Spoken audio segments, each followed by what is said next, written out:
Hello सभी को, शीतल दीदी की नमस्कार। लर्न विद फन क्लास में आप सभी का स्वागत है। इससे पहले हम सरदार वल्लभ भाई पटेल का पाठ का आधा भाग पढ़ चुके थे, कक्षा 5 का। आज हम उससे आगे पढ़ेंगे और उसके अर्थ को समझेंगे। सरदार वल्लभ भाई पटेल का जन्म 31 अक्टूबर 1875 को गुजरात में हुआ था। वो बचपन से ही बहुत ही हिम्मती और साहसी थे। इनके बारे में एक घटना प्रसिद्ध है कि उनकी आँख के पास एक फोड़ा निकला और उस फोड़े को बहुत इलाज कराने के बाद भी वो ठीक नहीं हुआ।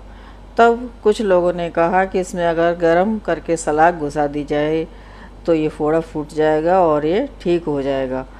लेकिन किसी में भी इतनी हिम्मत नहीं थी कि उस फोड़े में सलाख लगा दे, सलाख घुसा दे। तब सरदार वल्लभ भाई पटेल ने स्वयं ही उसको अपने हाथों से उस फोड़े को गरम सलाख से फोड़ लिया था। इतने हिम्मती थी सरदार वल्लभ भाई पटेल।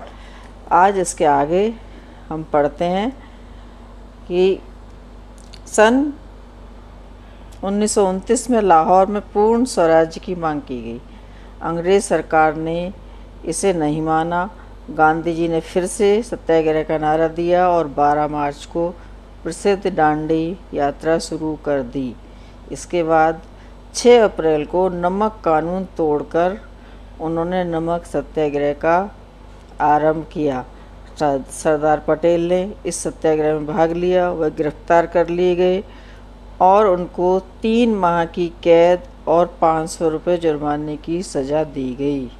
परंतु सरदार पटेल ने जुर्माना स्वीकार न करके उसके स्थान पर 3 सप्ताह और जेल में काटे। सन 1939 में द्वितीय विश्व युद्ध प्रारंभ हो गया। दूसरा युद्ध हुआ। पहला हुआ था 1914 में। अंग्रेज़ सरकार ने अपनी ओर से इस युद्ध में भारत के शामिल होने की भी घोषणा कर दी। इसका सर्वत्र विरोध हुआ। सरदार पटेल 17 नवंबर 1940 को व्यक्तिगत सत्याग्रह के दौरान गिरफ्तार हुए, पर स्वास्थ्य खराब होने के कारण 9 महीने बाद इनको रिहा कर दिया गया। यानी इनको पकड़ा था, लेकिन जब इनकी तबीयत ज़्यादा खराब हुई तो उनको 9 महीने के बाद छोड़ दिया गया। भारत छोड़ो आंदोलन के सिलसिले में अगस्त 1942 में वह फिर से गिरफ्तार हो गए। अन्य सभी नेताओं के साथ 15 जून 1945 को वह भी छोड़ दिए गए। 15 अगस्त 1947 को देश आज़ाद हुआ। सरदार पटेल ने गृह मंत्री का कार्यभार संभाला। स्वतंत्रता के बाद देश के सामने कई समस्याएं आईं। सरदार पटेल ने अपनी सूझबूझ से इन सभी पर काबू पा लिया।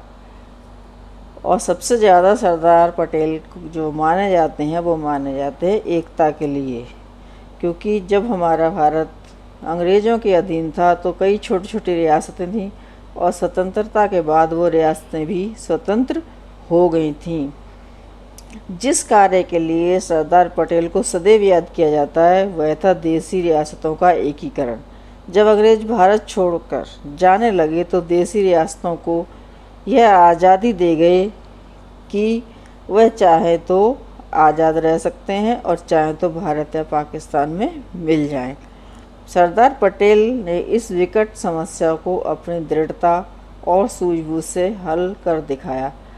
लगभग 600 रियासतों को भारतीय संघ का अटूट अंग बनाकर भारत के मानचित्र को नवीन स्वरूप प्रदान किया। संपूर्ण भारत में एकता स्थापित हो गई, इसलिए उन्हें भारत का लौह पुरुष कहा जाता है। सरदार पटेल स्वतंत्रता प्राप्ति के पश्चात केवल 2.5 वर्ष जीवित रहे। वह अंतिम समय तक कठिन परिश्रम करते रहे। 15 दिसंबर 1950 को दिल के दौरे से बम्बई में उनका निधन हो गया। भारत निर्माण में सरदार वल्लभ भाई पटेल के अविस्मरणीय योगदान के कारण वर्ष 1991 में भारत के सर्वोच्च सम्मान भारत रत्न से उन्हें सम्मानित किया गया।